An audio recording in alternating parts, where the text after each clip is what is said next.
City cable ప్రేక్షకులకు నమస్కారం. నేను శ్రీనివాస్. వివరాలకు వెళ్లే ముందు హెడ్లైన్స్ ఒకసారి చూద్దాం.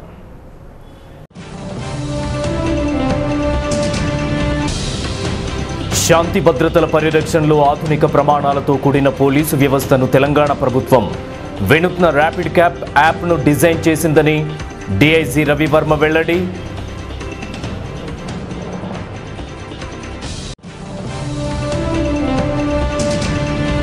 విధి నిర్వహణలో ప్రమాదానికి గురై దుర్మరణం పాలైన ఎన్టీపీసీ కాంట్రాక్టు కార్మికుడు.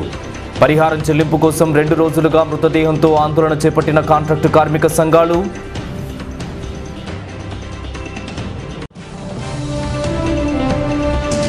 సమస్యల పరిష్కారం కోసం సమ్మెకు శ్రీకారం చుట్టిన సింగరేణి కాంట్రాక్టు కార్మికులు. డిమాండ్ల పరిష్కారం అయ్యేంత వరకు సమ్మెను విరమించేది లేదంటున్న జేఏసీ నాయకులు.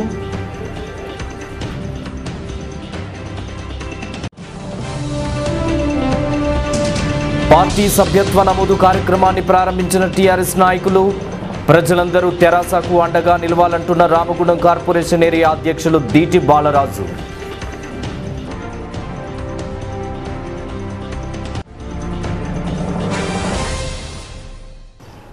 వివరాలు చూద్దాం.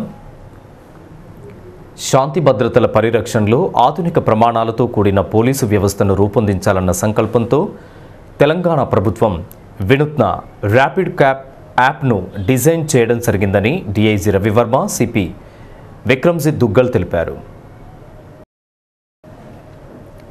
ఎన్టీపీసీలోని మిలీనియం హాల్లో మంగళవారం సాయంత్రం ర్యాపిడ్ యాప్ పనిచేయు విధానంపై ప్రొజెక్టర్ ద్వారా చూపించారు. ఈ కార్యక్రమంలో పాల్గొన్న డీఐజీ, సిపి మాట్లాడుతూ ఈ ఆధునిక సాంకేతిక పరిజ్ఞానం ఉపయోగించి నేరాలను అరికట్టవచ్చునని, అత్యవసర సమయాల్లో అకస్మాత్తుగా జరిగే సంఘటనలకు స్పందిస్తూ సకాలంలో సంఘటన స్థలానికి చేరుకునే విధంగా సమాచారాన్ని చేరవేసేలా ర్యాపిడ్ యాప్ పనిచేస్తుందన్నారు. ఈవ్టీజింగ్, నేరాలు, రోడ్డు ప్రమాదాలు, ట్రాఫిక్ జామ్, మేజర్ ధర్నాలు, జాతరలు, ప్రకృతి వైపరీత్యాలు జరిగినప్పుడు వెంటనే వచ్చే సమాచారంతో పెట్రోలింగ్ సిబ్బందిని, పోలీసు అధికారులను అప్రమత్తం చేసేలా ఈ ర్యాపిడ్ క్యాప్ యాప్ను రూపొందించారని తెలిపారు.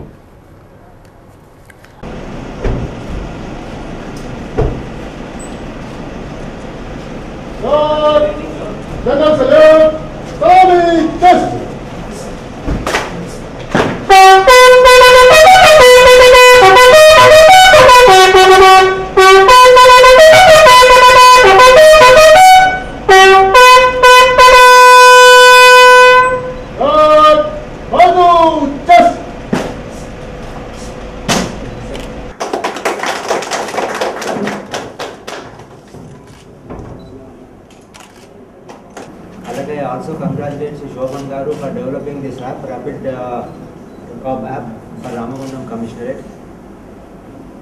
ఇది కొంచెం ఆలస్యమైన I only hope that Ramagundam will make the best use of it and will be the best team to utilize this. ఈ యాప్ అనేది విక్రమ్ గారు చెప్పినట్టు మనకి రెస్పాన్స్ టైం తగ్గిస్తుంది. ఎక్కడేదైనా జరిగిందంటే ఇమ్మీడియట్గా కమాండ్ అండ్ కంట్రోల్ సిస్టమ్ ద్వారా నియరెస్ట్ మొబైల్ వెహికల్కి ఇవ్వచ్చు. ఇప్పుడు మామూలుగా ఏం జరుగుతుంటాయంటే ఒక ఇన్సిడెంట్ జరిగితే ఆ లొకేషన్ తెలుసుకోవడం కోసం అది ఏ పోలీస్ స్టేషన్ పరిధిలోకి వస్తుంది, ఒకవేళ అదే పోలీస్ స్టేషన్ పరిధిలో వస్తే ఆ రూట్ ఎట్లా పోవాలి, ఇవన్నీ తెలుసుకొని పోలీస్ స్టేషన్ నుంచి బయలుదేరడానికి చాలా సమయం పడుతుంది. అదే ఈ యాప్ కానీ ఉంటే ఇమ్మీడియట్గా మనకు అది నియరెస్ట్ వెహికల్ ఏది ఉంది ఆ పెట్రోలింగ్ వెహికల్కి డైరెక్ట్ చేయడము చాలా సమయం సేవ్ అవుతుంది. ఏదైనా గొడవ జరిగినప్పుడు చాలా సందర్భాల్లో పోలీసులు పోవడం ఆలస్యం అయితే మటలు కూడా అవుతుంటాయి. ఆ మటలు అంటే కొట్టుకొని దెబ్బకి చనిపోవడం కూడా జరుగుతుంటుంది. ఇటువంటి యాప్ వలన పోలీస్ తొందరగా సీన్కి వెళ్ళి గొడవలు తగ్గించవచ్చు, లేదా దాని గ్రావిటీ తగ్గించవచ్చు. అట్లాగే యాక్సిడెంట్ అయిందంటే ఆ మనిషి కొట్టుకుంటుంటాడు, అతన్ని హాస్పిటల్ తీసుకెళ్ళి number of deaths in an accident can also be reduced. అలాగే ఏదైనా వెహికల్లో వచ్చి రాబరీ కానీ లేకపోతే డకాయిటీ కానీ స్నాచింగ్ కానీ చేసి పలానా బండి అని కానీ మనకు తెలియగలిగితే కనీసం ఆ రూట్లో పోతున్న ఏ బండి ఉన్నాయో కొంచెం దూరంలో వెహికల్ చెకింగ్ ఆర్గనైజ్ చేసి వాళ్ళని పట్టుకునే అవకాశం చాలా ఎక్కువ ఉంటుంది. So there are many ways in which this app will help the police. అలాగే నేను విక్రమ్ గారిని ఇంకోటి కోరేది ఏంటంటే ప్రతి పెట్రోలింగ్ వెహికల్ కూడా ఒక వీడియో కెమెరా ఇవ్వమని. సీన్కి పోయినప్పుడు మనం ఏం జరుగుతుందో మనం రియాక్ట్ అయ్యే కన్నా మనం కానీ వీడియో కెమెరా అక్కడ ఏం జరుగుతుందో ఎవడు ఏం మాట్లాడుతున్నాడో ప్రతిదీ వీడియో కెమెరాలో రికార్డింగ్ చేస్తే అది తర్వాత మనకు ఎంతో ఉపయోగపడుతుంది. ఈ యాప్స్ వలన టెక్నాలజీ వలన the human element should be reduce to the minimum possible so that objective independence ఉంటే రేపు మనకి ఏ విషయంలో అయినా కోర్టులో మనం ప్రజెంట్ చేయడానికి బాగుంటుంది. ఇటు ఎవిడెన్స్ పరంగా కానీ లేకపోతే డిఫెన్స్ పరంగా కూడా ఇది బాగుంటుంది. ఇది కూడా విక్రమ్ గారు అతి త్వరలోనే అన్ని వెహికల్స్ కూడా వీడియో కెమెరాస్ ఏర్పాటు చేస్తారని అనుకుంటున్నాం. ఇందులో మెయిన్ ఉద్దేశం ఏంటి అంటే మన రెస్పాన్స్ టైం ఏదైతే ఉందో ఒక ఇన్సిడెంట్ రిపోర్ట్ అయిన తర్వాత ఏదైతే రెస్పాన్స్ టైం పోలీస్ వాళ్ళు తీసుకుంటున్నారో ఆ రెస్పాన్స్ టైంని తగ్గించాలి అని మెయిన్ ఉద్దేశం ఉంది. ఆ బాటమ్ లైన్ ఇస్ దిస్. దాన్ని దృష్టిలో పెట్టుకొని మనము టెక్నాలజీని ఏ విధంగా వాడుకోవాలి అనేది ఒకటి ఉంది.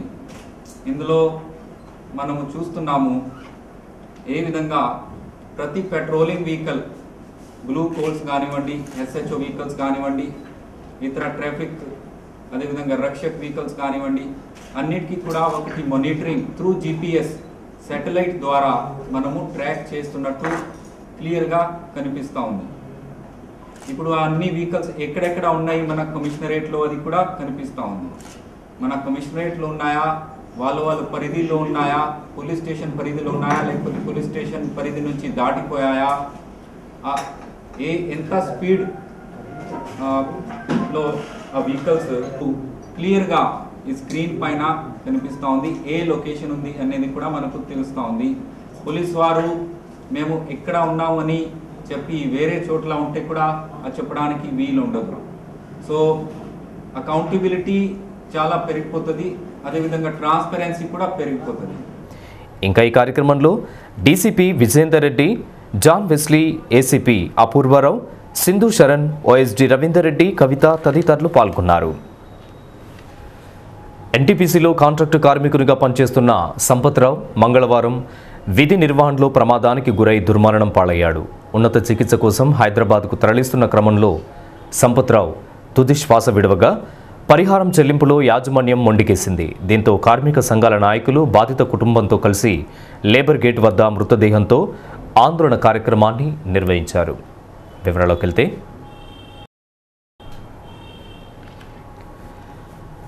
రామగుండం అయోధ్య నగర్కు చెందిన టి సంపత్రావు ఎన్టీపీసీ సిహెచ్పిలో ఒప్పందం కార్మికునిగా పనిచేస్తున్నాడు. మంగళవారం బొగ్గు పిల్లలు ఎత్తుతున్న క్రమంలో సంపత్రావు ప్రమాదవశాత్తు కింద పడిపోయి అపస్మారక స్థితికి చేరుకున్నాడు. తోటి కార్మికులు అధికారులకు సమాచారం అందించి చికిత్స కోసం పీటీఎస్లోని హాస్పిటల్కు తరలించగా పరిస్థితి విషమంగా ఉండడంతో వైద్యులు హైదరాబాద్కు తరలించారు. ఈ క్రమంలో సిద్దిపేట దాటాక సంపత్రావు తుది శ్వాస విడిచాడు. దీంతో బాధిత కుటుంబ సభ్యులతో కలిసి కాంట్రాక్టు కార్మిక సంఘాల నాయకులు పరిహారం కోసం మృతదేహంతో లేబర్ గేట్ వద్ద ఆందోళన కార్యక్రమాన్ని చేపట్టారు. మంగళవారం సాయంత్రం నుండి ప్రారంభమైన ఈ ఆందోళనపై యాజమాన్యం స్పందించకపోవడంతో బుధవారం కూడా ఆందోళనను యథావిధిగా కొనసాగించారు. ఎన్టీపీసీ యాజమాన్యం రక్షణ చర్యలను విస్మరించడం మూలంగానే ఈ ప్రమాదం సంభవించి సంపత్రావు మృతి చెందాడని కార్మిక సంఘాల నాయకులు ఆరోపించారు.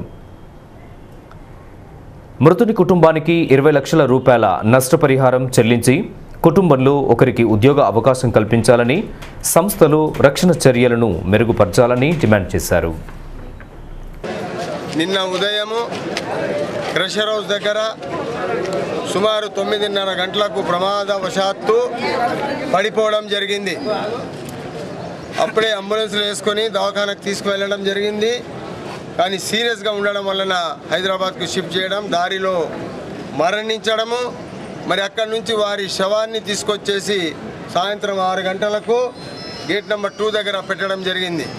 దాదాపు 16 గంటలు అయినప్పటికీ కూడా యాజమాన్యము నీచమైనటువంటి స్థితి లోపల, దురదృష్టకరమైనటువంటి పరిస్థితుల లోపల మెసలకుండగా కూర్చోవడము మీరందరూ గమనించాలని చెప్పేసి నేను మీకు మనవి చేస్తున్నాను. అదే విధముగా మరి అంతమంది నాయకులు కలిసి నిన్న రాత్రి నుంచి అంటే 6 గంటల నుంచి పొద్దున దాకా ఇప్పటిదాకా ఇక్కడ ఉంటే ఇప్పటి వరకు కూడా యాజమాన్యం స్పందించలేదు. అంటే కేవలము బానిసల కంటే కూడా అధ్వానం. బాండెడ్ లేబర్ కంటే కూడా అధ్వానం. ఆ పరిస్థితుల్లో మీరు 30 సంవత్సరాల నుంచి పనిచేసి ముసలోడైపోతే అదో సంపత్రావు లెక్క శవం అయిపోయి ఆడ గేట్ కాడ ఉంటే కూడా దయా దాక్షణ్యాలు లేవు అని చెప్పి నేను చెప్తా ఉన్నాను. సోదరులారా, ఇప్పుడైనా మీరందరూ కళ్ళు తెరవండి. ఈ యాజమాన్యం యొక్క కళ్ళు తెరిపిద్దాం అందరం కలిసి. ఈ యాజమాన్య కనువిప్పు కావాల్సిందే. మీ యొక్క కష్టంతోన, మీ యొక్క యవ్వనంతోన ఈరోజు ఈ ఫ్యాక్టరీ మహారత్న కంపెనీ అయింది. దాంట్లో భాగస్వాములు ఎక్కడ అని అడుగుతా ఉన్నాను నేను. ఒక పబ్లిక్ సెక్టర్ అంటే ప్రజల యొక్క భాగస్వామ్యం. ఈరోజు అదే 7,000 రూపాయల జీతాలకు మీరు పనిచేస్తూ ఉంటే, చాలని బతుకుల్లో మీరుంటే, ఇటువంటి పాలసీలు లేక యాజమాన్యము మిమ్మల్ని వాడుకొని వాళ్ళు పదోన్నతులు తీసుకొని ఈడీలు డైరెక్టర్లు అయిపోతూ ఉన్నారు. కాబట్టి ఈ సంపత్రావు గారి యొక్క కుటుంబానికి న్యాయం జరిగే వరకు అందరం కలిసి ఇచ్చినటువంటి డిమాండ్ ఏదైతే ఉందో, డబ్బులు కానీ, వారి కుటుంబంలో ఒకరికి నౌకరీ కానీ, మరి రాబోయే కాలంలో ఉన్నటువంటి అన్ని విషయాలు కూడా మేమందరం కలిసి మీ యొక్క భవిష్యత్తు కోసం ఒక కొత్తగా నూతనమైనటువంటి ఒక బాట వేసే ప్రయత్నం చేస్తాము. సంపత్రావు కుటుంబానికి న్యాయం చేస్తామనేది చెప్తూ, నిన్న మధ్యాహ్నం పూట సంపత్రావు అనే కార్మికుడు అక్కడ మెట్ల మీద ప్రమాదవశాత్తు పడడం వల్లనే మరణించిండని మేము భావిస్తూ ఉన్నాం. ఆ దెబ్బ తాకిన తర్వాత హాస్పిటల్కి తీసుకెళ్తూ ఉంటే, హైదరాబాద్కి తీసుకెళ్తూ ఉంటే మార్గ మధ్యంలో చనిపోవడం జరిగింది. ఇది చాలా దురదృష్టకరమైన సంఘటన. అక్కడ సరైనటువంటి సేఫ్టీ ప్రికాషన్స్ తీసుకోవడం వల్లనే ఆయన పడ్డాడని చెప్పి మేము చెప్తా ఉన్నాం. అదేవిధంగా ఏదైతే ఆ సంఘటన జరిగి ఇవాళ ఇన్ని గంటలు అవుతుంది, ఇప్పటి వరకు ఆ శవాన్ని కంపెనీకి సంబంధించిన ప్రధాన అధికారులు ఎవరు కూడా చూడడం జరగలేదు, వారికి శ్రద్ధాంజలి ఘటించలేదు. అదేవిధంగా ఏ కాంట్రాక్టర్ కూడా ఇప్పటి వరకు ఆ యొక్క సంపత్రావు యొక్క మృతదేహాన్ని చూసిన వాళ్ళు లేరు. ఎందుకంటే దౌర్భాగ్యం అంటే ఇన్ని గంటలు ఇంత పెద్ద మున్సిపల్ కార్పొరేషన్లో ఉండి ఇన్ని వేల మంది చైతన్యవంతమైన ఉన్నటువంటి ప్రాంతంలో ఒక శవం పెట్టుకొని మహారత్న అనే కంపెనీ ముంగట మనం ఇన్ని గంటలు ఇక్కడ ఈ విధంగా ఉండడం అనేది, కుటుంబ సభ్యులు, కార్మికులు, ఈ ప్రాంత ప్రజాప్రతినిధులు అందరితోటి కలిపి ఉండడం అనేది చాలా సిగ్గుపడాల్సిన విషయం. ఎందుకంటే ఇక్కడ మనం ఇచ్చినటువంటి అలస ద్వారానే ఇక్కడ యాజమాన్యం ఈ పద్ధతి అవలంబిస్తూ ఉంది. కాబట్టి ఇప్పటికైనా మనందరికీ సంపత్రావు అనే వ్యక్తి మన కళ్ళు తెరిపించే విధంగా ఇవాళ ఈ సంఘటన జరిగింది. అట్లాంటి సంఘటన జరగకూడదు, కానీ జరిగింది. ఇప్పటికైనా మనం ఆ సంఘటనను ఛాలెంజ్గా తీసుకొని ఏదైతే యాజమాన్యం మనను ఇవాళ ఇంత కించపరిచే విధంగా ప్రయత్నం చేస్తూ ఉందో, దీన్ని తిప్పికొట్టడం కోసం ఏదైతే అందరూ కార్మిక సంఘాలు కలిసి పెట్టినటువంటి ప్రధానమైన డిమాండ్ 25 లక్షల రూపాయలు ఇవ్వాలనడం, అదేవిధంగా ఆ యొక్క సంపత్రావు కుటుంబానికి ఒక W0 వేతనం మీద అన్ని అలవెన్స్లతో కూడినటువంటి వేతనాన్ని తోటి కూడిన ఉద్యోగాన్ని ఆయన కుటుంబానికి ఇవ్వాలని చెప్పి, అదేవిధంగా అందరు కార్మికులకు కూడా సేఫ్టీ ప్రికాషన్స్ తీసుకునే విధంగా యాజమాన్యం చర్యలు ఉండాలని చెప్పి మేము డిమాండ్ చేస్తూ ఉన్నాం. బయట ఎక్కడనో చనిపోలేదు, ఆన్ డ్యూటీలో ఉండగా డస్ట్ ఎక్కువ రావడం మూలాన ప్రమాదవశాత్తు ఆయన చనిపోవడంతో తలకు బలమైనటువంటి గాయం మూలాన ఆయన మార్గ మధ్యంలో చనిపోవడం జరిగింది. సిగ్గుండాల ఈ ఎన్టీపీసీ యాజమాన్యానికి. కనీసం ఒక కార్మికుడు చనిపోతే అయ్యో కార్మికుడు చనిపోయిండు, మనం రావాలా, మేనేజ్మెంట్ రావాలా, వాళ్ళ కుటుంబాన్ని పరామర్శించాలా, వాళ్ళకు గుండె ధైర్యం ఇవ్వాలా, వాళ్ళను మనం ఆదుకోవాలా. 30 సంవత్సరాలు ఈ కార్మికుడు మనకు సేవ చేసింది ఎన్టీపీసీలో అనేటువంటి ఆలోచన చేయాల్సినటువంటి మేనేజ్మెంట్ సిగ్గుచేటు. ఎందుకు ఆ విధంగా రాలేదంటే మన లోపల ఐక్యత లేదు, కార్మికుల లోపల. ఇవాళ సంపత్రావు చనిపోయింది, మనందరం ఉంటాం. కొంతమంది డ్యూటీలకు పోవడానికి కూడా ప్రయత్నం చేసేటోళ్ళు కూడా ఉన్నారు. ఇది కరెక్ట్ కాదు. అందుచేతనే మేనేజ్మెంటు బలంగా ఉంది, వాళ్ళు చర్చలకు రావడం లేదు. వాళ్ళ కాంట్రాక్టర్లు 1-2 సార్లు పంపించారు, ఏవో కుంటి సాకులు చెప్తా ఉన్నారు. కాబట్టి మనందరం ఇప్పటికైనా కానీ తప్పకుండా ఐక్యతతో మనం ఉన్నట్టుంటే ఇక ముందు ఇలాంటి సంఘటనలు జరగకుండా మేనేజ్మెంట్ జాగ్రత్త వహించాలి. చనిపోయినటువంటి సంపత్రావు కుటుంబానికి మొత్తం కార్మిక సంఘాలు డిమాండ్ చేస్తున్నట్టుగా 25 లక్షల రూపాయల నష్టపరిహారం ఇవ్వాలి. వాళ్ళ కుటుంబంలో ఒకరికి ఎన్టీపీసీలో ఉద్యోగం ఇవ్వాలి. అదేవిధంగా ఇది ప్రమాదం కాదు, ఇది ఎన్టీపీసీ యాజమాన్యం చేసినటువంటి హత్య. అందుకే ఎన్టీపీసీ యాజమాన్యం మీద హత్య నేరం కింద కేసు నమోదు చేయాలి. అదేవిధంగా ఈ మొత్తం ఘటన మీద జ్యుడిషియల్ ఎంక్వైరీ జరపాలి. అదేవిధంగా ఇప్పుడు ఇక్కడ ఏవైతే ఘటన జరిగిందంటే నిన్నటి నుంచి ఇవ్వలటి వరకు పోలీస్ అధికారులు, పోలీస్ సోదరులు వీళ్ళందరూ వచ్చి ఇక్కడ కాపలా కాస్తున్నారు తప్ప అసలు ఈ ఘటన జరిగితే స్పందించాల్సినటువంటి మేనేజ్మెంట్ స్పందించట్లేదు, ఫ్యాక్టరీస్ ఇన్స్పెక్టర్ స్పందించడు, కార్మిక శాఖ స్పందించదు. మరి కార్మిక శాఖ అధికారులు ఏం చేస్తున్నారు, ఫ్యాక్టరీస్ ఇన్స్పెక్టర్ ఏం చేస్తున్నాడు, యాజమాన్యం ఏం చేస్తున్నది అంటే ఈ ఎన్టీపీసీలో చట్టాలు వర్తించవా, న్యాయం ఉండదా, రాజ్యాంగం లేదా, ఈ ఎన్టీపీసీ యాజమాన్యం ఏమన్నా పాకిస్తాన్లో ఉందా అని మేము అడుగుతా ఉన్నాం. ఆ కుటుంబం అతన్ని తీసుకొచ్చి గేట్ దగ్గర వేసి కుటుంబానికి న్యాయం జరగాలని చెప్పని ఇక్కడ ఉన్నటువంటి కార్మిక వర్గం అంతా ఇండియన్ యాక్షన్ కమిటీ ఉన్నటువంటి కార్మిక సంఘాలన్నీ కూడా దాదాపు గంటల తరబడి ఉద్యమాలు చేసినప్పటికీ కూడా ఎన్టీపీసీ యాజమాన్యం దీనికి స్పందించలేదు. చివరికి తూతు మంత్రగా కాంట్రాక్టర్లను ఒకసారి పంపించి ఏదో కొంత ముక్కుతొడుపుగా 3 లక్షల రూపాయలు ఇస్తాం, మీరు ఇంతవరకు క్లోజ్ చేసుకోమని చెప్పడంతో దాన్ని మనం వ్యతిరేకించి మనం క్లోజ్ చేసుకోవడం జరిగింది, ఆపుకోవడం జరిగింది. ఇప్పటికైనా ఎన్టీపీసీ యాజమాన్యం దిగొచ్చేసి ఈ యొక్క కార్మికునికి 25 లక్షల రూపాయల ఎక్స్గ్రేషియాతో పాటు తన కుటుంబంలో ఒకరికి స్కిల్డ్ పని ఇప్పించి వారికి న్యాయం చేయాలని చెప్పని కోరుతా ఉన్నాం. లేని ఏడా ఇంకా జరగబోయేటువంటి ప్రతి చర్యకు ఎన్టీపీసీ యాజమాన్యం పూర్తి బాధ్యత వహించి ఉంటుందని చెప్పని ఈ సందర్భంగా తెలియదు. మన కార్మికులందరూ గేట్ దగ్గర నిన్నటి నుండి నిద్రాహారాలు లేక కష్టపడుతున్నారు. ఇది జేఏసీ నాయకులు అందరూ ఏకకంఠంతో ఒకటై అన్ని కోరికలు మన మేనేజ్మెంట్ వర్తించేలా మనకు 15 లక్షలు ఇదివరకు ఇచ్చింది కాబట్టి దానికి పైచిలకు ఇవ్వాలని కోరుచూ మా జేఏసీ నాయకులందరికీ సహకరించాలని ఈ పక్షాన్ని కోరుచూ ముగిస్తుంది. ఈ ఆందోళన కార్యక్రమంలో ఎన్టీపీసీ కార్మిక సంఘాల నాయకులు బాబర్ సలీం పాషా, బడికల రాజలింగం, కౌశిక హరి, సత్యనారాయణ, అహ్మద్ బాబా, ముత్యంరావు, ఎం శంకర్, రామచారి, చిలక శంకర్, బుచ్చయ్య, గడ్డం సత్యనారాయణ, వెంకటేశ్వర్లు, టి శ్రీనివాస్, రాజం, జయసింహ, సత్యం, కార్పొరేటర్లు నడిపల్లి అభిషేక్రావు, కోదాటి ప్రవీణ్ తదితరులతో పాటు కాంట్రాక్టు కార్మికులు పాల్గొన్నారు. సమస్యల పరిష్కారం కోసం బుధవారం నుండి సమ్మెకు శ్రీకారం చుట్టారు సింగరేణి కాంట్రాక్టు కార్మికులు.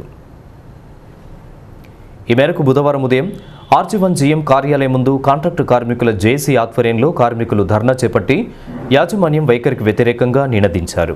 ఈ సందర్భంగా జేఏసీ నాయకులు మాట్లాడుతూ కాంట్రాక్టు కార్మికుల సమస్యల పరిష్కారం పట్ల యాజమాన్యం నిరంకుశంగా వ్యవహరిస్తుండడం మూలంగానే అనివార్యంగా సమ్మె బాట పట్టాల్సి వచ్చిందని అన్నారు. హైపవర్ కమిటీ వేతనాలు చెల్లించి చట్టపరమైన హక్కులు, సౌకర్యాలు కల్పించాలని డిమాండ్ చేశారు. డిమాండ్లు పరిష్కారం అయ్యేంత వరకు సమ్మెను యథావిధిగా కొనసాగిస్తామని ప్రకటించారు. సింగరేణి కాంట్రాక్ట్ కార్మికుల జేఏసీ ఆధ్వర్యంలో అన్ని విభాగాల కార్మికులు, అన్ని డిపార్ట్మెంట్ కార్మికులు పెద్ద ఎత్తున సమ్మెలో పాల్గొంటూ ఉన్నారు. సమ్మె చేస్తున్నటువంటి అన్ని డిపార్ట్మెంట్ సింగరేణి కాంట్రాక్ట్ కార్మికులందరూ కూడా సింగరేణి జేఏసీ తరఫున, అదేవిధంగా ఏఐటీసీ పెద్దపల్లి కమిటీ తరఫున ప్రత్యేకంగా ధన్యవాదాలు తెలియజేస్తూ కంపెనీ అధికారులకు కానీ ప్రభుత్వం కానీ వెంటనే ఈ నిరవధిక సమ్మె ఉధృతం కాకుండా ఉండడానికి చూడాల్సినటువంటి బాధ్యత కూడా కంపెనీ అధికారులపై ఉందని కూడా ఈ సందర్భంగా మేము ప్రభుత్వాన్ని, కంపెనీ అధికారులను హెచ్చరిస్తూ ఉన్నాం. రేపు జరగబోయేటువంటి ఏదైనా ఉధృతం దాల్చి కార్మికులకు సంబంధించినటువంటి విస్తృతమైన పోరాటాలు జరిగితే అది పూర్తి బాధ్యత కూడా ఈ రాష్ట్ర ప్రభుత్వం వహించాల్సిందిగా మేము హెచ్చరిస్తూ, అదేవిధంగా ప్రిన్సిపల్ ఎంప్లాయర్గా, అదేవిధంగా సుప్రీంకోర్టు తీర్పును అనుసరించి హైపవర్ కమిషన్ ప్రకారంగా ఏదైతే 27 డిమాండ్లు ఉన్నాయో ఆ డిమాండ్లు పరిష్కారం అయ్యేంత వరకు కూడా కార్మికులు, కార్మిక సంఘాలు ఇచ్చినటువంటి పిలుపు మేరకు సమ్మెను ఉధృతంగా నిరవధికంగా కొనసాగించాలని కూడా ఈ సందర్భంగా ఏఐటీసీ ప్రత్యేకంగా విజ్ఞప్తి చేస్తూ ఉంది. ఈ RG1లో నిరవధికంగా సమ్మెకు పిలిపించడం జరిగింది. అంటే రాష్ట్ర వ్యాప్తంగా నిరవధిక సమ్మెకు పిలుపులో భాగంగానే ఈ RG1లో ఈరోజు ప్రధాన చౌరస్తా నుంచి మొదలుకొని ఇక్కడ ఉన్నటువంటి RG1 GM కార్యాలయం వరకు పెద్ద ర్యాలీగా నిర్వహించి ఇక్కడ ధర్నా చేయడం జరుగుతుంది. దీంట్లో ప్రధానంగా ఇక్కడ ఉన్నటువంటి సింగరేణిలో పనిచేసే కాంట్రాక్ట్ కార్మికులు సుమారుగా రాష్ట్ర వ్యాప్తంగా 25,000 మంది కాంట్రాక్ట్ కార్మికులు ఉన్నారు. వీళ్ళందరికీ సమాన పనికి సమాన వేతనం ఇవ్వాలని చెప్పేసి చెప్పేసి, అదేవిధంగా కోల్ ఇండియా వేతనాలు అమలు చేయాలని చెప్పేసి, చట్టబద్ధ హక్కులు ఏవైతే ఉన్నాయో అవన్నీ కల్పించాలని చెప్పేసి, బోనస్ సౌకర్యాన్ని ఇవ్వాలని చెప్పేసి, ఇట్లాంటి తదితర 27 డిమాండ్లతోని ఈరోజు సింగరేణి మేనేజ్మెంట్కు సమ్మె నోటీస్ ఇచ్చినప్పటికీ కూడా సింగరేణి యాజమాన్యం పట్టించుకోకపోవడంతోనే ఈరోజు సింగరేణిలో నిరవధికంగా సమ్మెకు పూనుకోవడం జరిగింది. ఇప్పటికైనా ఈ రాష్ట్ర ప్రభుత్వం సింగరేణి యాజమాన్యం కళ్ళు తెరిచి ఇప్పుడున్నటువంటి సమస్యలను పరిష్కారం చేయకపోయినట్లయితే భవిష్యత్తులో ఆందోళన కార్యక్రమాలు మరింత ఉధృతం చేస్తామని చెప్పేసి కూడా ఈ సందర్భంగా తెలియజేస్తున్నాం. సమాన పనికి సమాన వేతనం ఇవ్వాలనే డిమాండ్ తోటి ఈరోజు సమ్మెలో ప్రారంభమైంది. ఇప్పటికైనా సింగరేణి యాజమాన్యం తమ డిమాండ్లను పరిష్కరించకపోతే సమ్మె సింగరేణి వ్యాప్తంగా ఇంకా ఉధృతం కాబోతూ ఉన్నది. కాంట్రాక్ట్ కార్మికులే లేదని ప్రభుత్వం అంటూ ఉన్నది, కాంట్రాక్ట్ కార్మికులతో సంబంధం లేదని యాజమాన్యం అంటూ ఉన్నది. ఈ స్థితిలోనే వీటికి నిరసనగానే సమ్మెలో దిగాల్సినటువంటి పరిస్థితి కూడా వచ్చింది. ఇప్పటికైనా కూడా జేఏసీ డిమాండ్లను పరిష్కరించకపోతే సింగరేణి వ్యాప్తంగా ఒక్క అధికారి కూడా బయటికి వెళ్లకుండా ముట్టడించాల్సినటువంటి పరిస్థితి కూడా ఉంటుంది. సమ్మెను ఉధృతం చేయకముందే యాజమాన్యం దిగిరావాలి, దిగివచ్చి న్యాయమైనటువంటి సింగరేణి కాంట్రాక్ట్ కార్మికుల డిమాండ్లను పరిష్కరించి సమాన పనికి సమాన వేతనాన్ని అమలు చేయాలనేసి ఐఎఫ్టీగా జేఏసీగా మద్దతు చేస్తూ గత సంవత్సరం పైన అయింది. అప్పుడు పెద్ద ఎత్తున మొత్తం సింగరేణి వ్యాప్తంగా సమ్మె జరిగి హైపవర్ వేతనాలు అమలు చేయాలని పెద్ద ఎత్తున సమ్మె జరగడంలో ఆ రోజు ఏదైతే 4 జిల్లాల ఎమ్మెల్యేలు పూనుకొని ఆ సమ్మెను ఖరాబ్ చేసి అప్పుడున్నటువంటి తాత్కాలికంగా జీతాలు పెంచి ఆ సమ్మెనప్పుడు కొన్ని పార్టీలు కొన్ని గ్రూపులు వ్యతిరేకించడం వల్ల అప్పుడు ఐక్యత కోల్పోయి ఆ సమ్మె విప్లవం అయింది. కాబట్టి ఇప్పుడు విజయవంతం కావాలి. ఇప్పుడున్నటువంటి కార్మికులందరికీ ఏదైతే హైపవర్ వేతనాలు అందాలి అవన్నీ అందేంత వరకు నిర్వాధిక పోరాటంతో సమ్మెను కొనసాగించి ఏదైతే డిమాండ్స్ అమలయ్యేంత వరకు పోరాటం చేయాలని కార్మికులందరికీ కాంట్రాక్ట్ కార్మికులందరికీ విజ్ఞప్తి చేస్తూ ఈ కార్యక్రమంలో జేసీ నాయకులు కడారి సునీల్, శ్రీనివాస్, వేల్పుల కుమారస్వామి, ఉపేందర్, సంజీవ్, తోకల రమేష్, ఈ నరేష్, రాజేశం అధిక సంఖ్యలో కాంట్రాక్టు కార్మికులు పాల్గొన్నారు. ప్రస్తుత సమాజంలో పెళ్లి అంటేనే ఖర్చులతో కూడుకున్న పని. ఎంత చిన్న పెళ్ళైనా సుమారుగా 5 లక్షల రూపాయల నుండి 10 లక్షల వరకు ఖర్చవుతున్న ఈ తరుణంలో డబ్బులు ఉన్నవారు అంగరంగ వైభవంగా పెళ్లిళ్ళు చేసుకోవడం చూస్తుంటాం.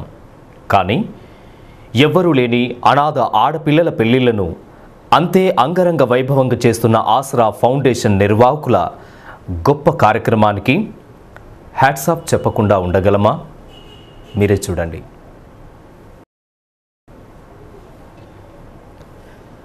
గోదావరికంలోని ఆసరా ఫౌండేషన్ నిర్వాహకులు పెంట రాజేష్కు స్థానికంగా ఒక ఫంక్షన్ హాల్ ఉండగా అందులో చాలామంది వచ్చి పెళ్లిళ్ళు చేసుకుని వెళ్తుండేవారు. అయితే అందులో పెళ్లిళ్ళు చేసుకునేవారు డబ్బులు ఉన్నవారు కాబట్టి వారికి అన్ని సదుపాయాలు దొరుకుతున్నాయి. మరి ఎలాంటి ఆధారం లేని అనాథలైన వారు పెళ్లి చేసుకోవాలంటే ఎంత ఇబ్బంది పడుతున్నారో అనే ఆలోచన పెంట రాజేష్కు వచ్చింది. ఆలోచన రావడమే తడువుగా వెంటనే ఆచరణలో పెట్టాడు. తన స్నేహితుల సహాయంతో సామూహిక వివాహాలు అనే బృహత్తర కార్యక్రమాన్ని నిర్వహించడానికి నడుం బిగించారు. ఈ కార్యక్రమాన్ని తేదీ 16/3/2017 గురువారం రోజున శుభ ముహూర్తాన స్థానిక కోదండ రామాలయం ఆవరణలో సామూహిక వివాహాలకు పూర్తిగా ఏర్పాట్లు చేశారు. ఇదిలా ఉండగా ఇందులో పేర్లు నమోదు చేసుకున్న పెళ్లి జంటలకు ఒక్కొక్కరికి ఎన్నో దీనగాథ. ఇందులో పెళ్లి చేసుకుంటున్న ఒక జంట గురించి యథార్థ గాథను మీ ముందుంచే ప్రయత్నం చేస్తుంది మా సిటీ న్యూస్.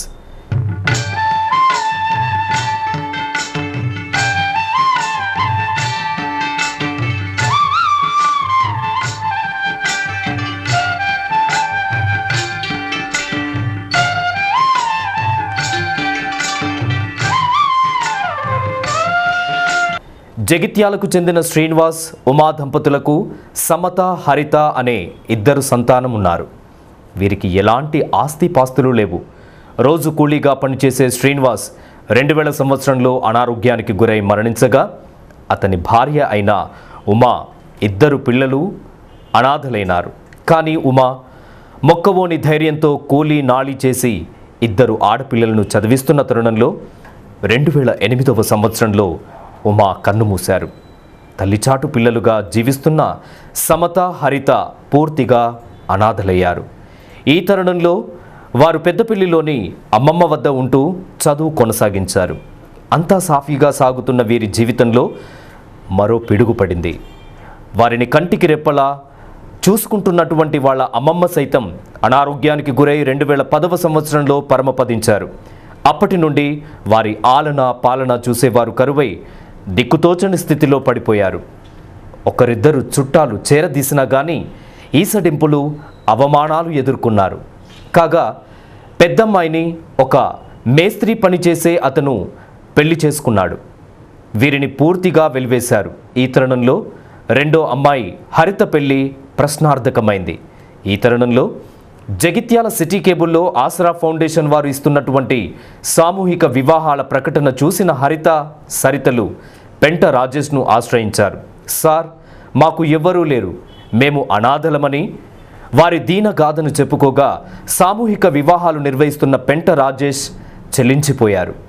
మీకు నేనున్నానని, తోడబుట్టకపోయినా కానీ సొంత అన్నగా మీ యొక్క పెళ్లి చేసే బాధ్యత నాది అని హామీ ఇవ్వడంతో వారు కన్నీటి పర్యంతమయ్యారు. ఎక్కడో పుట్టిన తమకు తమ బంధువులు ఎవ్వరూ పెళ్లికి ముందుకు రాని సమయంలో ముందుండి పెళ్లి చేస్తున్న పెంట రాజేష్ అన్నకు జన్మతః రుణపడి ఉంటామని సిటీ న్యూస్కు తెలిపారు. అనాథలైన హరిత సరితలు ఈ సందర్భంగా వారు కూడా సిటీ న్యూస్కు తెలియజేశారు. కాగా పూర్తిగా నిరుపేదలైన హరిత లాంటి తోబుట్టువులను గుర్తించి నిస్వార్థంగా సామూహిక వివాహాలు చేస్తున్న ఆసరా ఫౌండేషన్కు మద్దతు తెలుపుతూ పారిశ్రామిక ప్రాంతంలోని ప్రతి ఒక్కరూ సామూహిక వివాహాలకు హాజరై నూతన జంటలపై అక్షింతలు వేసి ఆశీర్వదించగలరని పెంట రాజేష్ విజ్ఞప్తి చేశారు. రామగుండం పారిశ్రామిక ప్రాంత ప్రజలకు రేపు 16 తారీఖు రోజున గోదావరికని కోదండ రామాలయంలో జరుగుతున్న సామూహిక వివాహాలకు మీరందరూ వచ్చి 16 జంటలు రేపు ఒకటవుతున్న వేళ వారికి మీ యొక్క ఆశీస్సులు అందించాలని ఈ సందర్భంగా ఆహ్వానిస్తూ ఉన్నాము. ఈ 16 జంటలు అందరూ పేద జంటలు. వీళ్ళది ఒక్కొక్కరిది ఒక్కొక్క స్టోరీ. ఏదైతే ఆసరా ఫౌండేషన్ ఆధ్వర్యము ఒక వేదికగా మాత్రమే ఉంది, ఏదైతే మన గోదావరికని రామగుండం పారిశ్రామిక ప్రాంత ప్రజలు ఈ యొక్క పెద్ద మనసుతోటి జరుగుతున్న ఈ యొక్క పేదల వివాహానికి పెద్ద మనసు చేసుకొని వచ్చి మీ అందరికీ మేమున్నామని తోడబుట్టకపోయినా ఒక అన్నగా నేను చేస్తున్న ఈ కార్యక్రమానికి మీరందరూ కూడా వచ్చి పెద్ద మనసుతోటి ఆశీర్వదిస్తారని ఈ సందర్భంగా మిమ్మల్ని అందరినీ కోరుతా ఉన్నాను. ఈ 16 జంటల్లో ఒక జంట నన్ను చాలా కదిలించింది. ఏదైతే వాళ్ళ తండ్రి పేరు శ్రీనివాస్, తల్లి పేరు ఉమా, వారిద్దరూ 8 సంవత్సరాల తేడాతోటి ఫస్ట్ తండ్రి తర్వాత తల్లి చనిపోయింది. ఇద్దరే అక్క చెల్లెళ్ళు. వీళ్ళిద్దరికి కూడా దాదాపుగా 6 సంవత్సరాల వయసు వ్యత్యాసం ఉండే. తల్లి చనిపోయిన తర్వాత ఇక వాళ్ళ బాబాయి వాళ్ళని చేరదీసి చదివించాడు. కానీ పెద్దమ్మాయి ప్రేమ వివాహం చేసుకున్నదని పెద్దమ్మాయినితో పాటు చిన్నమ్మాయిని కూడా వాళ్ళు వదిలేయడం జరిగింది. అప్పటి నుంచి ఆ చిన్నమ్మాయి చాలా ఇబ్బందులు పడుతూ మరి ఏదైతే బీసీ హాస్టళ్లలో చదువుకుంటూ గవర్నమెంట్ స్కూల్లో చదువుకుంటూ అనేక ఇబ్బందులు పడ్డది. ప్రేమ వివాహం చేసుకున్న అక్కకు 3 పిల్లలు, భర్త కూడా సాధారణ కూలి, వాళ్ళకు కూడా తినడానికి కూడా ఇబ్బందే. అలాంటి పరిస్థితుల్లో ఈ అమ్మాయికి పెళ్ళేలా చేయాలనే ఒక ఆర్థిక ఇబ్బందిలో వాళ్ళు మునిగి తేలుతున్నప్పుడు ఏదైతే ఆసరా ఫౌండేషన్ ఆధ్వర్యంలో జగిత్యాలలో సిటీ కేబుల్ ద్వారా వచ్చిన స్క్రోలింగ్లో ఈ యొక్క సమాచారం తెలుసుకొని వాళ్ళు ఇక్కడికి రావడం జరిగింది. అలాంటి జంటలకు రేపు మనం పెళ్లి చేస్తున్నందుకు నాకు చాలా సంతోషంగా ఉంది. ఈ కార్యక్రమంలో ఇది అందరి కార్యక్రమం, ఇది మన కార్యక్రమం, ఇది మన అందరి కార్యక్రమం. ఆసరా ఫౌండేషన్ అనేది కేవలం ఒక వేదిక మాత్రమే. ఈ వేదికగా మాత్రమే కార్యక్రమం జరుగుతుంది తప్ప ఇది అందరిది మీ అందరి కార్యక్రమంగా భావించి మీరందరూ ప్రతి ఒక్కరు కూడా ఈ యొక్క పెళ్లిళ్లకు హాజరై ఆ యొక్క పేద జంటలను దీవించాలని ఈ సందర్భంగా మేము మీ అందరినీ కోరుతా ఉన్నాం. ఇక బంగారు తెలంగాణ నిర్మాణం కోసం నిర్విరామంగా కృషి చేస్తున్న టీఆర్ఎస్ పార్టీకి అన్ని వర్గాల ప్రజలు అండగా నిలవాలని రామగుండం కార్పొరేషన్ ఏరియా టీఆర్ఎస్ అధ్యక్షులు దీటి బాలరాజు కోరారు. పార్టీ ఆదేశానుసారం బుధవారం నుండి టీఆర్ఎస్ సభ్యత్వ నమోదు కార్యక్రమానికి శ్రీకారం చుట్టారు. ఈ సందర్భంగా స్థానిక మార్కండే కాలనీలోని మాజీ ఎమ్మెల్యే మాళం మల్లేశంకు సభ్యత్వం కల్పిస్తూ రసీదును అందజేశారు. ఈ సందర్భంగా దీటి బాలరాజుతో పాటు మాళం మల్లేశం మాట్లాడుతూ పోరాడి సాధించుకున్న తెలంగాణ రాష్ట్రాన్ని బంగారు తెలంగాణగా నిర్మించేలా టీఆర్ఎస్ అధినేత సీఎం కేసీఆర్ అంకిత భావంతో కృషి చేస్తున్నారని చెప్పారు. ఈ నేపథ్యంలో ప్రజలందరూ టీఆర్ఎస్ పార్టీకి అండగా నిలిచి బంగారు తెలంగాణ నిర్మాణంలో భాగస్వాములు కావాలని కోరారు. సభ్యత్వ నమోదు కార్యక్రమం ఈరోజు ప్రారంభమైంది. గౌరవనీయులు ముఖ్యమంత్రి ఆదేశానుసారం గౌరవనీయులు శాసనసభ్యులు ఆర్టీసీ చైర్మన్ శ్రీ సోమార్ సత్యన గారి నేతృత్వంలో మరి రామగుండం నియోజకవర్గంలో 15,000 క్రియాశీలం 20,000 సాధారణ సభ్యత్వం నమోదుకు శ్రీకారం చుట్టడం జరిగింది. మరి కేసీఆర్ నాయకత్వంలో 200 సంవత్సరాల పరిపాలనలో ఇలా ప్రజలందరూ కూడా సుఖ సంతోషాలతో వాళ్ళకు వచ్చే ఫలాలు అందే దిశలో ప్రయాణం చేస్తుంది ప్రభుత్వం. మరి తప్పకుండా రాబోయే కాలంలో బంగారు తెలంగాణ సాధించే దిశలో కేసీఆర్ నాయకత్వంలో మేమందరం కూడా కష్టపడి పనిచేస్తూ ఉన్నాం. ముఖ్యంగా రాష్ట్ర వ్యాప్తంగా 50 లక్షల సభ్యత్వం నమోదు చేయాలని పార్టీ నిర్ణయించింది. తప్పకుండా మాకు అప్పగించిన పనిని తొందరగా ఈ కాన్స్టిట్యున్సీలో పూర్తి చేసి అందరినీ కూడా ఇంకా చేరే వాళ్ళని గతంలో ఉన్నటువంటి టీఆర్ఎస్ అభిమానులు కార్యకర్తలందరూ కూడా చేర్పించుకుంటూ ఈ కార్యక్రమాన్ని టీఆర్ఎస్ శ్రేణుల సమక్షంలో ముందుకెళ్తామని తెలియజేస్తున్నాను. అనుకూలంగా ఇచ్చేసినటువంటి మిత్రులందరికీ నా యొక్క మనస్ఫూర్తి నమస్కారం.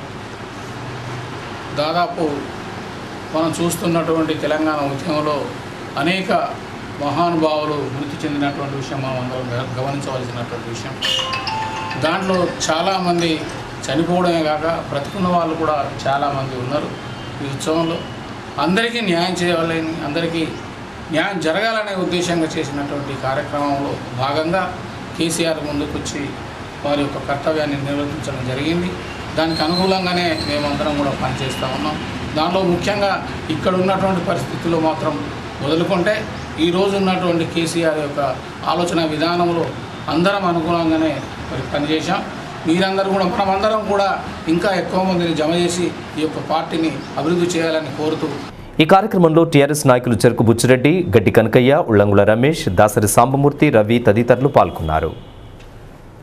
ఐఎఫ్టియు రాష్ట్ర నాయకులు సిపిఐఎంఎల్ న్యూ డెమోక్రసీ జిల్లా నేత యు రాములు 13వ వర్ధంతిని సిపిఐఎంఎల్ న్యూ డెమోక్రసీ ఆధ్వర్యంలో సోమవారం సాయంత్రం ఘనంగా నిర్వహించారు. గోదావరికని బస్టాండ్ సమీపంలోని యూఆర్ స్మారక విగ్రహం వద్ద జరిగిన ఈ కార్యక్రమానికి సిపిఐఎంఎల్ న్యూ డెమోక్రసీ జిల్లా నాయకులు కె రాజన్న ముఖ్య అతిథులుగా హాజరై మాట్లాడుతూ కార్మిక వర్గ పక్షపాతిగా నిజమైన విప్లవకారునిలా చివరి వరకు పోరాడిన మహానీయుడు యూఆర్ అని కొనియాడారు. అమరుల వారసత్వంతో పోరాటాలు నిర్మించాలని, అమరుల ఆశయ సాధన దిశగా కృషి చేయాలని పిలుపునిచ్చారు. మనకు తెలుసు రాములన్న ఈ సమాజంలో జరుగుతున్నటువంటి ఈ యొక్క వ్యవస్థకు వ్యతిరేకంగా ముఖ్యంగా కార్మిక సమస్యలపైన ఈ కార్మిక క్షేత్రం నుండి ఉద్యమాలు నడిపించినటువంటి వ్యక్తి కామ్రేడ్ రాములన్న. ఈ దేశంలో నిజమైనటువంటి స్వాతంత్రం రావాలని, ఈ దేశంలో నిజమైనటువంటి కార్మిక రాజ్యం రావాలని, ఈ దేశంలో ఒక మనిషి ఇంకో మనిషి దోసుకున్నటువంటి రాజ్యం రావాలని చెప్పి తన చిన్ననాటి నుండే విద్యార్థి దశ నుండే తమ రాములన్న ఆ లక్ష్య సాధన కోసం ప్రయత్నం చేశాడు. ఆయన చదువుకున్నటువంటి రోజులలోనే దోపిడీ సమాజానికి వ్యతిరేకంగా విద్యార్థులను ఐక్యం చేసి ఆ విద్యార్థి సంఘంలో కూడా పాల్గొన్నటువంటి వ్యక్తి కామ్రేడ్ రాములన్న. ఇక్కడ ఎఫ్సిఐకి సంబంధించినటువంటి ఒక కర్మాగారంలో కార్మికునిగా జాయిన్ అయి ఆ తర్వాత అక్కడ ఎఫ్సిఐలో జరుగుతున్నటువంటి కాంట్రాక్ట్ కార్మికులు శ్రమ దోపిడీకి ఎట్లా గురవుతున్నారు, అక్కడ కాంట్రాక్టులు యజమాన్యం ఆ ఒక కాంట్రాక్ట్ కార్మికులు ఎంత ఇబ్బంది పెడుతున్నారు, సరైనటువంటి వేతనాలు లేక సరైనటువంటి పని కూడా కల్పించకపోవడం, ఉన్నటువంటి పనులు కూడా తీసేసేటువంటి పరిస్థితిని గమనించి ఆ ఒక కాంట్రాక్ట్ కార్మిక సంఘానికి వాళ్ళందరినీ ఐక్యం చేసి ఈరోజు కరీంనగర్ జిల్లా కాంట్రాక్ట్ కార్మిక సంఘాన్ని కూడా కామ్రేడ్ రాములన్న స్థాపించాడు. ఏ నరేష్ అధ్యక్షతన జరిగిన ఈ కార్యక్రమంలో నాయకులు సంపత్ కుమార్, తోకల రమేష్, అశోక్, చిలక శంకర్, దుర్గయ్య, మల్లేశం, వెంకన్న, తిరుపతి, మొగిలి, మల్లేష్, కనకయ్య, రాములు తదితరులు పాల్గొన్నారు. సింగరేణి కార్మికుల సంక్షేమమే ధ్యేయంగా యాజమాన్యం ముందుకెళ్తుందని RG2 GM విజయపాల్ రెడ్డి అన్నారు. RG2 పరిధి ఏరియా వర్క్షాప్లో ఉన్న క్యాంటీన్ను దాదాపుగా 2,75,000 రూపాయలతో ఆధునీకరించి క్యాంటీన్ను GM ప్రారంభించి మాట్లాడారు. ఏరియా వర్క్షాప్లో ఉన్న క్యాంటీన్ ఆధునీకరించి దానికి కావలసినటువంటి ఫర్నిచర్, ఇతర సామాగ్రిని అందించడం జరిగిందని అన్నారు. క్యాంటీన్ బాగుండాలంటే పరిశుభ్రత ముఖ్యమని, నాది కాదు అనేది కాకుండా మనం మన ఇంటిని ఎలా శుభ్రంగా ఉంచుకుంటున్నామో అలా క్యాంటీన్ను శుభ్రంగా ఉంచుకోవాలని సూచించారు. ఆహార పదార్థాల విషయంలో తగిన చర్యలు తీసుకొని మంచి ఆహారాన్ని కార్మికులకు అందించేలా చూస్తామని ఆయన అన్నారు. క్యాంటీన్ మంచిగా ఉండాలి, వెల్ఫేర్ యాక్టివిటీస్ మంచిగా ఉండాలనేది కంపెనీ ఉద్దేశం. అందులో నేను ముందుంటాను ఎప్పుడు కూడా. మిత్రులు ఇద్దరు చెప్పారు, ఇప్పుడు మనం ఏదైతే ఫర్నిచర్ తీసుకొచ్చుకుంటామో క్యాంటీన్ మెయింటెనెన్స్ మాత్రం నీట్గా ఉండాలి. అది మన మీదే ఆధారపడి ఉంటుంది. ఎందుకంటే నాలుగు ఆరుగా కింద పడేసిపోతే, నాలుగు ఆరుగా బుర్రతో నుంచి తగ్గిపోతే వాళ్ళే కట్టుకుంటారు కదా అనేది ఉండకూడదు. సెల్ఫ్ ఇంట్రెస్ట్ అంటే ఇది రూల్ కాదు, కానూన్ కాదు, పద్ధతి. మనం ఎంత మంచిగా పెట్టుకుంటే ఇంట్లో మనం ఎంత బాగుంటామో ఇక్కడ కూడా మన ఇంటిలా చూసుకుంటే బాగుంటుంది ఒక అభిప్రాయం. రెండో విషయం ఏంటంటే క్యాంటీన్లో సప్లై చేస్తే మనకు ఏదైనా ఫుడ్ ఉంటుందో దాన్ని ఆఫ్లోడ్ చేయాలని నేను సీరియస్గా ప్రయత్నం చేశాను లాస్ట్ ఇయర్. అది కొన్ని కారణాల వల్ల కాలేదు. అది చేస్తే కూడా బాగుంటుంది. నాకు 2 కోరికలు ఉన్నాయి. ఒకటి ఏంటంటే వెండర్ మిషన్ పెట్టి ఏదైనా టీ కానీ, కాఫీ కానీ, కూల్ డ్రింక్స్ కానీ తీసుకుంటే ఎందుకు ఇవ్వకూడదు? వాళ్ళు అందరూ కూడా పైసలు పెట్టి బయట పెట్టి కొనుక్కుంటే ఎంఐఆర్ కూడా కొనుక్కోవచ్చు. అటువంటిది ఆబ్జెక్షన్ లేకుండా అది ఒకటి చేయాలని ఒకటి ఉన్నది. రెండోది మన క్యాంటీన్లో కూడా మనం ఆఫ్లోడ్ చేసి ఓకే కంపెనీ భరించే ఖర్చు కొంచెం కాదు. ఇక్కడ ఒక మంచి ఫుడ్ చేయాలంటే ఖచ్చితంగా మనకు అవుట్సోర్స్ చేసుకుని అవసరం ఏర్పడుతుంది. మీకు తెలుసు, మీకు ఈ రోజున మన మైండ్స్ లోపల కుక్కులు ఎవరు వచ్చినా కూడా ఇక్కడ వచ్చి ఇక్కడ నేర్చుకుని వంట చేస్తుంటారు తప్పిస్తే ఒరిజినల్గా వాళ్ళు బేసిక్గా కుక్స్ కాదు. వాళ్ళు మనం డైరెక్ట్గా కుక్స్ని అపాయింట్ చేసుకునే అవకాశం మనకు లేదు కంపెనీలో. ఓన్లీ మన వాళ్ళని ఇంటర్నల్గానే ట్రైనింగ్ ఇచ్చుకొని చేసుకోవడం జరుగుతుంది. వాళ్ళకి ఏం వంటలు వస్తాయి చెప్పండి? చాలా తక్కువ వస్తాయి. వచ్చేది కూడా ఒక రోజు మాడబోతాడు, ఒక రోజు సాంబార్ మాడిపోతాడు, చట్నీ మూడు, ఇవన్నీ ఇది కామన్. ఇది ఇవ్వాలి కాదు, నేను 33 ఏళ్ళకి వెళ్ళి చూస్తున్నాయి. మరి ఇవన్నీ ఆధునీకరించుకొని పోవాలంటే కొన్ని మనకి ఇబ్బందులు ఉన్నాయి, లీగల్గా కొన్ని ప్రాబ్లమ్స్ ఉన్నాయి. కాబట్టి మేము ఆఫ్లోడ్ చేయలేకపోతున్నాము. ఏదైనప్పటికీ కూడా మనకున్న దాంట్లో మీ దాంట్లో ఎవరైనా మంచిగా ఉండే వాళ్ళు ఉంటే కూడా మైండ్స్ మీద కూడా నేను చెప్తున్నాను, తీసుకొని వాడుకునేది కూడా. మనకు అవైలబిలిటీ ప్రాబ్లం ఉన్నది. అవసరమైతే నేను ట్రైనింగ్ కూడా పంపిస్తాను, మనకి గెస్ట్ హౌస్ కానీ అక్కడ కానీ కూడా చెప్పాను. అటువంటి ప్రపోజల్ తీసుకుంటే ఖచ్చితంగా వాళ్ళకి 1 month 15 days ట్రైనింగ్ ఇప్పించి మన గెస్ట్ హౌస్లో మనకు వండే వంటల గురించి కూడా ట్రైనింగ్ ఇప్పిద్దాము. అనంతరం గుర్తింపు ప్రాతినిధ్య సంఘాల నాయకులు మాట్లాడుతూ గతంలో ఏరియా వర్క్షాప్లోని క్యాంటీన్ బాగా లేదని ఎన్నోసార్లు యాజమాన్యం దృష్టికి తీసుకెళ్లడం జరిగిందని అన్నారు. ఇప్పుడు ఆ క్యాంటీన్ను ఆధునీకరించడం అభినందనీయమని, ఆధునీకరించిన క్యాంటీన్కు తగ్గట్లుగా క్యాంటీన్లో ఆహార పదార్థాలను అందజేసేలా చూడాలని వారు సూచించారు. లేటెస్ట్గా మనం ఓపెనింగ్ చేసుకోవడం జరిగింది. మరి 2 సంవత్సరాల క్రితం దీని రిపేర్ స్టార్ట్ చేస్తే దరిదాపు 8 నెలలు రిపేర్కే పోయింది. మరి ఈ టేబుల్స్ పెడితే 1 year 2 months కార్పొరేట్కు ఏరియాకు తిరిగి ఇప్పటికైనా GM గారు వెంబడి పడడం వల్ల మరి 2-3 సార్లు స్ట్రక్చర్ మీటింగ్లలో పెట్టి ప్రతిరోజు మాకు ఇది అంటే రిపేర్ అయిన తర్వాత ఓపెనింగ్ అవుతలేదంటే ఇబ్బందికరంగా 1 year బయటనే తిన్న పరిస్థితి. మరి ఈరోజు ఒక కార్పొరేట్ స్టైల్లో మరి ఒక సాఫ్ట్వేర్ ఇంజనీర్లకు ఏ రకమైన అయితే సౌకర్యాలు ఉంటాయో ఆ రకంగా ఏర్పాటు చేయాలనే ఇంటెన్షన్తో ఈ క్యాంటీన్లను ఆధునీకరించడం జరిగింది. మరి ఈ రకంగా ఆధునీకరించుకొని నూతనంగా ఏర్పాటు చేసుకున్న క్యాంటీన్లో ఆ స్టైల్లోనే తిరుబండారాలు ఉంటే మరి కార్మిక వర్గానికి కూడా చాలా ఆరోగ్యవంతంగా, చాలా ఆనందదాయకంగా ఉంటుందని సందర్భంగా మేనేజ్మెంట్ వారికి తెలియజేయడం జరుగుతుంది. ఈ కాలంలో కూడా ఇంత దరిద్రంగా ఉంటుంది అంటే రేపు పొద్దున నేను వర్క్షాప్ వస్తే మీరు అక్కడ ఉండండి అన్నాడు. సుభాన్ గారు వచ్చి అప్పుడే సివిల్ డిజైన్ గారిని, వర్క్షాప్ డిజైన్ గారిని మమ్మల్ని అందరూ పిలిచి అప్పటికప్పుడు దీని ఆధునీకరణ గురించి ప్లాన్ చేసి చెప్పడం జరిగింది బాబు. తర్వాత ఇదంతా చేసిన తర్వాత ఫర్నిచర్ అనేది రావడానికి చిన్న చిన్న పర్చేజులు, చిన్న చిన్న సాకులు పెట్టి 3 సంవత్సరాలు సాగదీయడం జరిగింది. చాలా దురదృష్టకరం.